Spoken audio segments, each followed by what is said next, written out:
ingin membincangkan sebuah topik hangat yang beredar baru-baru ini. Apakah topik itu? Ya, rasuah.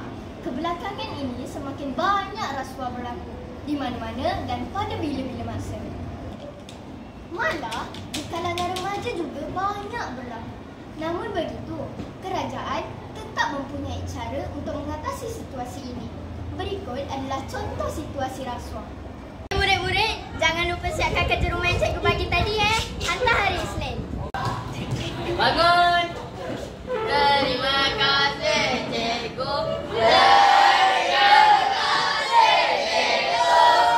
Susahnya kerja yang cikgu bagi ni. Dia macam dah siap kerja je, suruh dia buat lah.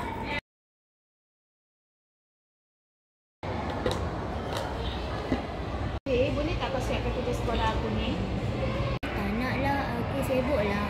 Lah, boleh lah, nanti aku lepas kau. Tak nak lah, ni macam rasuah je. Kau nak rasuah? Ish, dia ni tak nak lah pula. Kalau kau siapkan kerja aku, aku nak kau RM10. Tak nak lah. Ambil je lah. Tak nak. Ambil. Apa bising-bising ni? Korang nak rasuah? Mana ada? Tak ada. Aku bagi tahu cikgu. Sailah, jom ikut aku.